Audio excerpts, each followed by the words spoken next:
President of Templora Dermatological Corporation, fellow Paami, Paami Executive Officer, PRO, Board of Directors, Chairman, Business Board and International CME, Member, WOSIAN, International Association for Stem Cell Transplantation, USA, International Association for Cell Therapy, Europe, awardee of Gintong Parangal 2018, and Gawad ng Pagpapahalaga in the field of aesthetic medicine. Let's all welcome Dr. Iris Templora.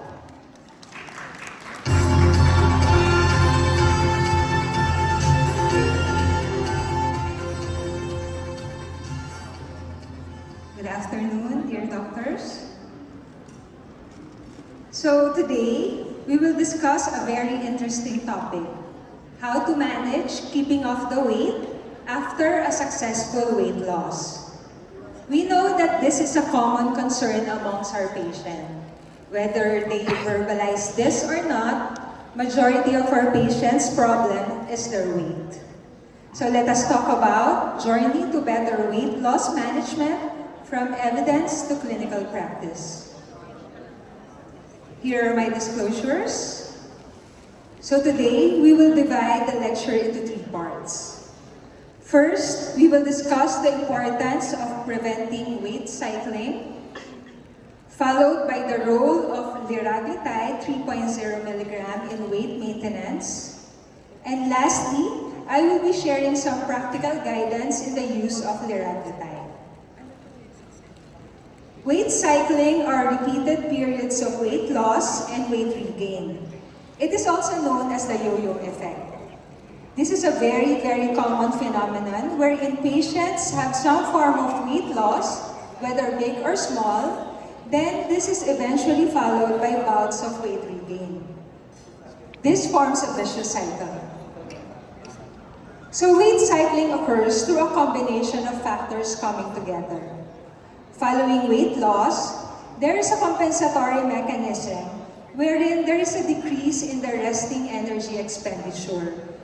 What happens is that our body detects a lower than usual food intake, hence it tries to conserve energy by lowering the energy expenditure, so we don't burn as much calories as before. Second, evidence suggests that change in the digestive hormones also promote weight regain. Leptin, or the satiety hormone, has a profound effect when you lose weight. As the body fat decreases, the leptin level also decreases, which signals your body to think that it is starving. This stimulates intense hunger and appetite and can lead to increased food consumption. Also, overeating after losing weight is due to the increase in the hunger hormone ghrelin. So when you lose a lot of weight, your body sees it as a threat to your survival, so it boosts your hunger hormone to signal that you need to eat, again, causing weight regain.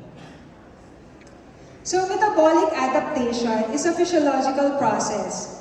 It is characterized by changes in the level of appetite-regulating hormones and a decrease in the energy expenditure. That is why there's a difficulty in the maintenance of the decreased body weight. The simultaneous decline in both the energy expenditure and satiety following weight loss creates the optimal biological circumstance for weight regain. This is the cycle of obesity. Weight loss, followed by weight regain, followed by obesity, and so on. So hunger increases after weight loss. In a study by Sumitran and colleagues, 50 individuals with obesity underwent a 10-week very low energy diet. So for 8 weeks, daily meals were replaced with very low calorie diet. And at the end of week 10, this particular diet was stopped. The mean weight loss in completers was 13.5 kilograms at week 10. However, the completers gradually regained 5.5 kg over the next year. So to investigate the reason behind the weight gain, the investigators asked the participants how hungry they were and how strong the desire to eat was at week 0, week 10, and week 62. At week 10, this was after the completion of the diet intervention, individuals reported that they were more hungry and had a stronger desire to eat compared to week 0. The increased hunger and desire to eat was long-lasting, remaining significantly elevated even 1 year post-diet. So according to this study, the feeling of hunger increases after weight loss and it persists for a long time. Changes in the resting metabolic rate also promotes weight regain. Exemplifying this are data derived from a 30-week weight loss competition wherein participants lost a considerable amount of weight. On the first graph, there was an average weight loss of 58 kilograms at week 30. However, these participants had regained 41 kilograms 6 years later.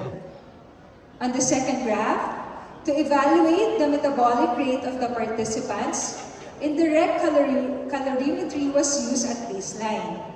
By week 30, the average resting metabolic rate had decreased by 610 kilocalories per day. And after 6 years, it had decreased further to 704 kilocalories per day versus the baseline. So let us look at the third graph. The metabolic adaptation by year 6 was minus 499 kilocalories per day. So this data illustrates that metabolic adaptation counteracts the weight loss and it persists over time. So even if you achieve a huge amount of weight loss, our body adapts either by getting more hungry, which makes the patient eat more, or less energy is used, so less calories are burned and weight is regained.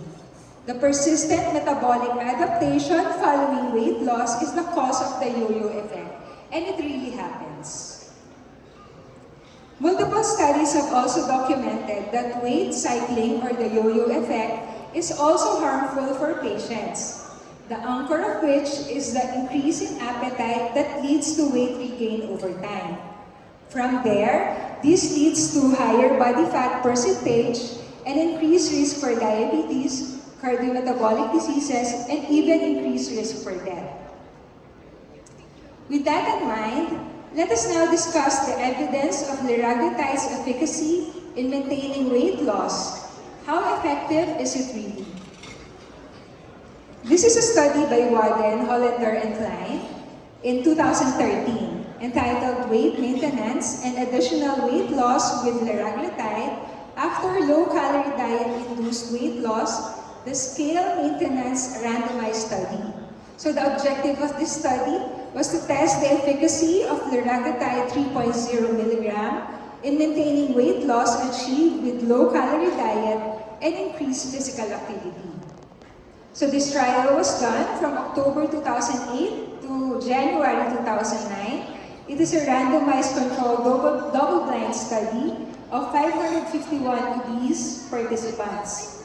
So initially, all of the subjects lost greater than 5% of the initial weight during a low-calorie diet run-in period, and then they were randomly assigned to either liraglutide 3.0 milligram or placebo for 56 weeks.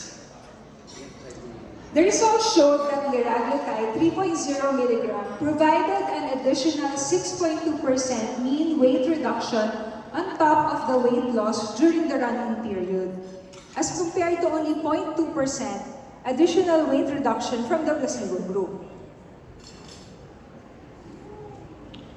50.5% of participants receiving liraglutide lost greater than 5% of randomization weight compared to 21.8% of placebo group, while 26.5% of participants using liraglutide lost more than 10% of their weight compared to 6.3% using placebo.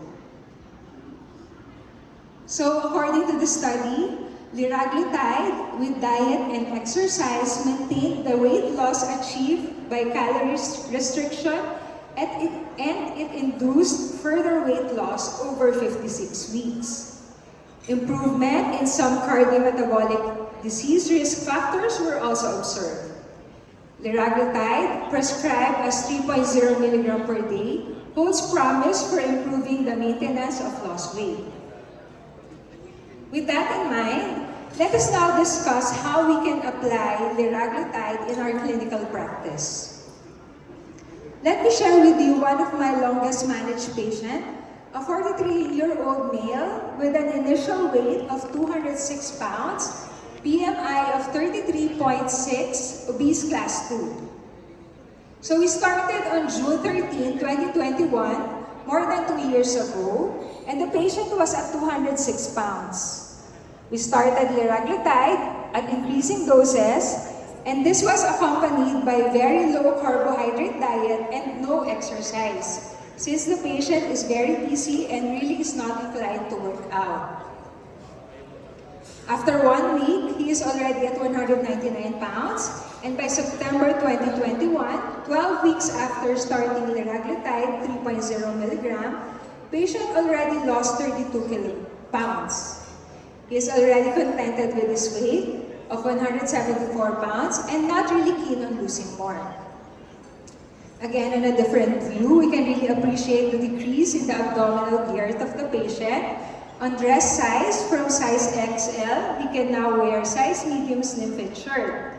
The next treatment goal now is to keep the weight off and maintain this current weight. As discussed previously, metabolic adaptation and subsequently, weight regain follows any weight loss intervention. We don't want our patient's effort to go in vain, so the treatment plan was to continue the patient on daily liraglutide 3.0 mg. With liraglutide, we avoid the metabolic adaptation of the body. So we continue the daily injection of liraglutide.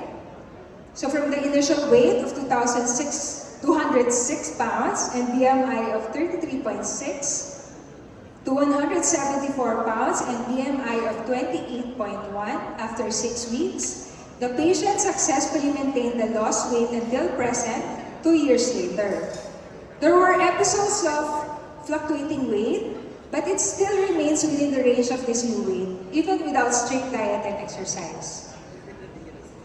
Would the patient be able to maintain the lost weight without liraglutide and just sheer willpower alone? That is highly unlikely. The metabolic adaptation of the body will surely kick in, resting energy expenditure will decrease, and the feeling of hunger will increase, satiety will decrease, signaling the patient to eat more. This overeating will then be followed by weight regain, and then this vicious cycle is the cause of the frustration of our patients. So obesity really is a chronic disease.